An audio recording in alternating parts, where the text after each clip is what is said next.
Aloha, welcome.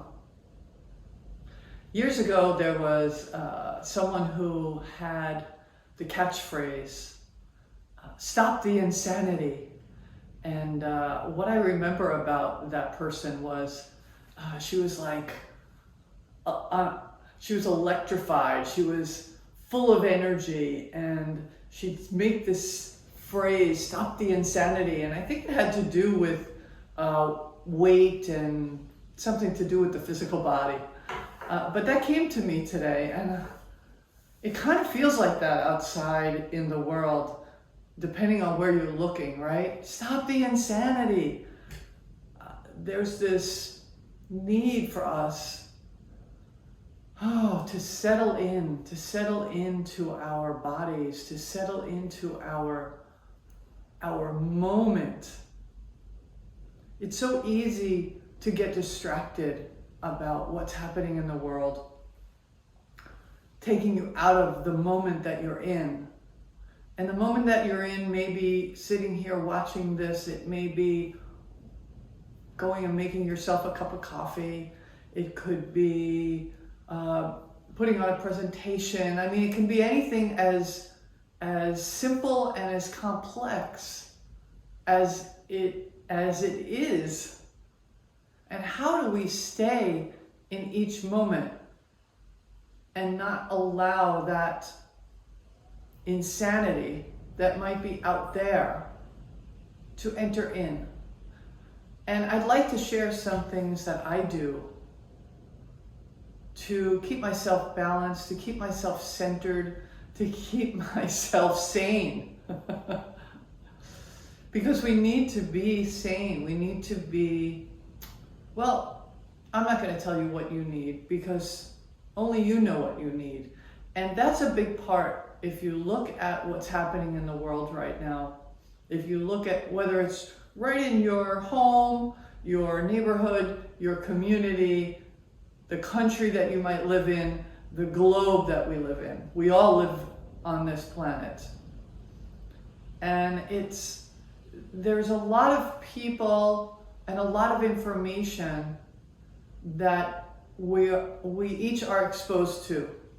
And the more we may turn on news or watch different kinds of videos, the more information we are subjected to.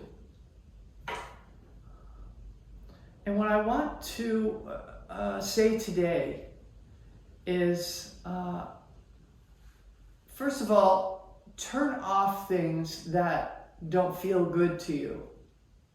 And if you can't turn them off because someone else in your home or your space is listening to it, then leave. Physically move yourself into another space. I do this. If somebody, recently, I was in a city. I live in a rural community. I was in a city, and in that city, every time I got into a vehicle, the person who was driving me, because I didn't have a car, person who was driving me there was either a screen with the news flashing, or there was the news coming over the radio, and there was no place for me to go. And there was no way for me to turn it off. But I could perceive it differently. And what I did is I perceived it as if I was a guest, I was a visitor in another reality. And in the reality I was visiting, and I was visiting there, all these other things were being talked about and going on.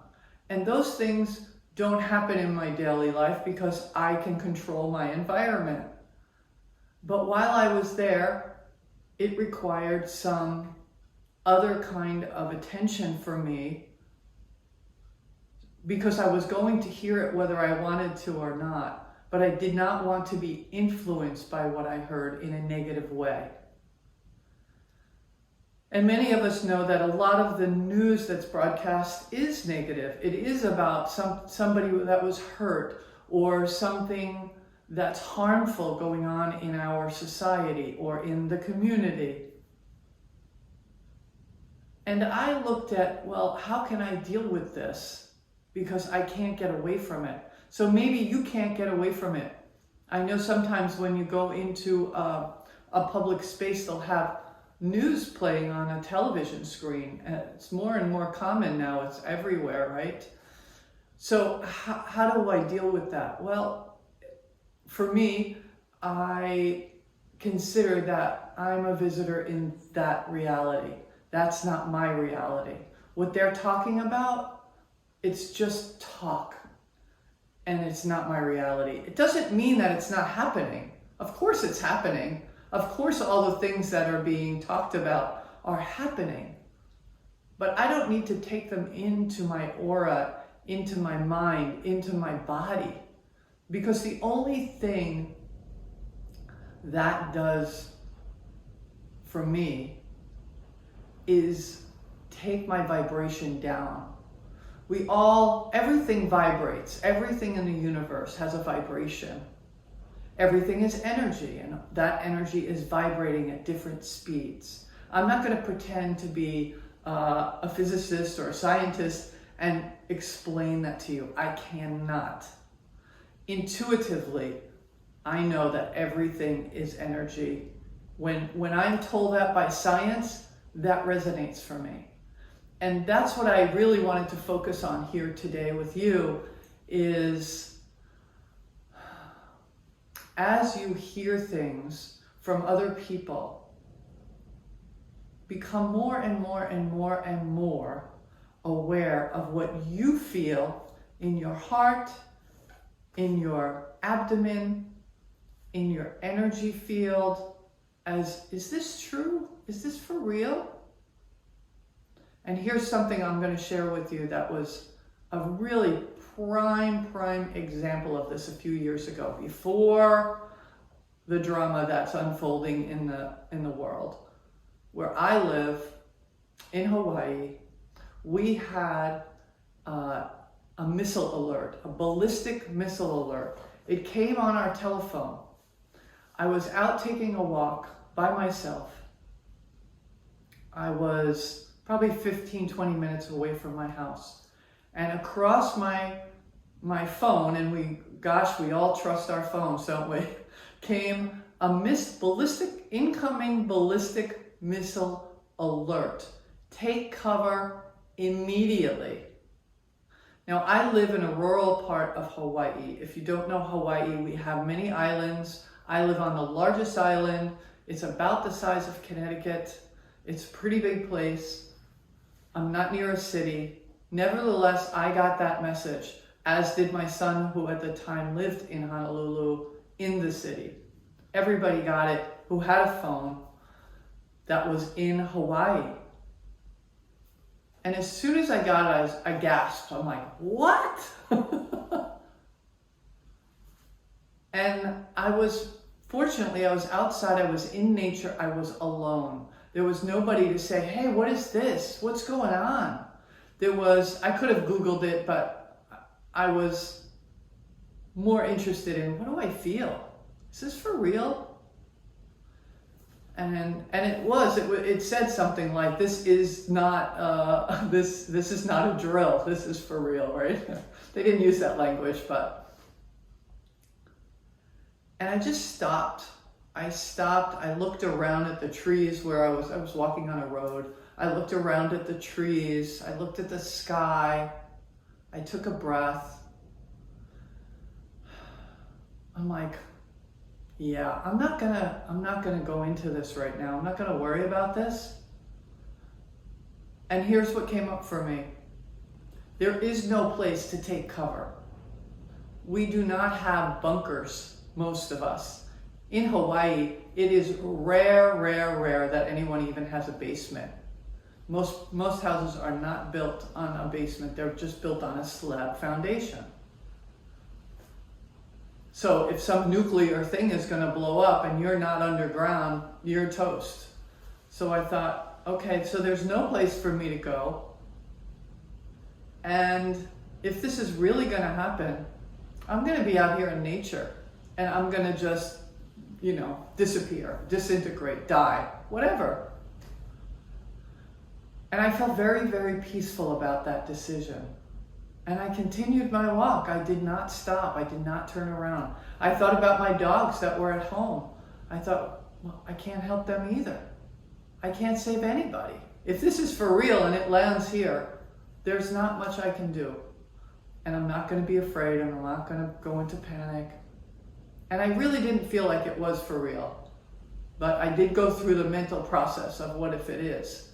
And I kept checking in with my heart and my abdomen and my gut feelings about it all, my intuition about it all, to come to a peaceful decision for myself.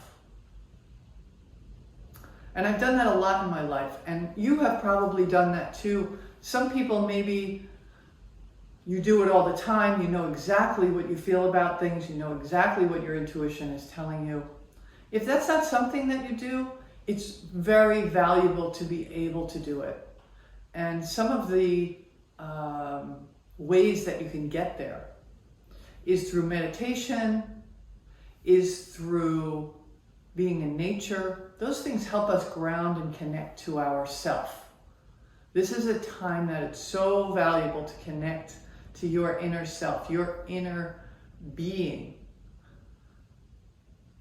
so that as you navigate your life and you're faced with others telling you this is happening, that is happening, not that you deny that it's happening, but you don't want to take it in. I'm not even going to say that. I don't want to tell people they should or shouldn't do anything. I'll speak from the first person. I don't want to take in the negativity that I hear from others. It doesn't mean that I didn't hear it. It doesn't mean that. But I can say, I can shift it. I can shift the energy of that and make a decision.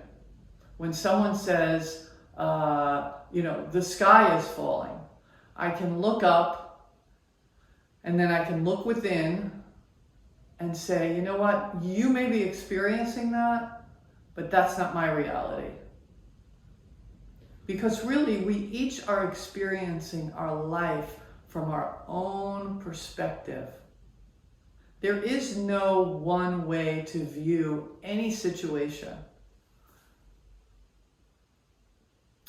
Let this moment, let this video be an encouragement to you to get to know your higher self, to understand your intuition, so that as you navigate through your life each day and you go out to the market and you hear people talking about something that is frightening, because there's a lot of fear energy.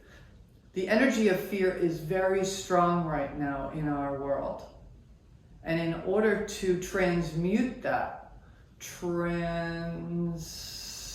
that's the best word I can think of, transmute that fear, is to shift it into something else. So if somebody says something fearful to me, like the sky is falling, and I hear that, I can shift that within my mind to, nope, not my reality. It doesn't discount the other person, and that's what's really important. This is a time where I feel it's very important that we're not making anybody wrong, because that just puts us in a lower vibration. When you make somebody wrong, I don't care what they've done, you're lowering your vibration. And the world right now needs us all to raise up our vibrations. And we do that through positivity, we do that through meditation, we do that through positive prayer. There are many, many ways, and you need to know what works best for you. And there are many places you can find that. Being outdoors, being connected to a plant, to the earth, to the ground, putting your hands, your bare hands on a tree, on a branch, and just breathing in that earth energy, yeah, that helps you connect to your your inner self. And then whatever your belief system is around the energy of the universe, what you call that, do you call it God? Do you call it universal energy? Do you call it divine energy? Do you call it divine spirit? Whatever that term is for you, that's meaningful, that takes you to that higher, beautiful frequency, access that. Access it as much as you can. Because as each of us do that, and we all expand our consciousness, we raise our vibrations as a species, we evolve into a place that's going to be more kind and more loving, more peaceful. That's the hope, that's the belief, that's the journey. That's where we're going.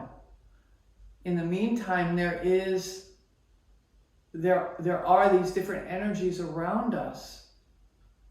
And it's important that we have tools and techniques for dealing with them. So next time somebody says something that maybe they're repeating the news, uh-oh, did you hear that? Uh-oh, did you hear about this? Well, you can't turn your ears off. I mean, I guess you could go like this, but you're probably going to hear it anyway. Or someone has the TV on in your house or in the office, at the airport, wherever, and you walk through and you hear it. Honor the fact that you've heard it and say, okay, that's not my reality. I know it's happening. I know it's happening out there, but that's not my reality. That's not where I'm living. I'm living in a place of peace. I'm living in a place where I breathe in love and I breathe out love. That wherever I go, I am a beacon of light. Like a lighthouse. Be the lighthouse where you are a beacon of light and just keep spreading that light.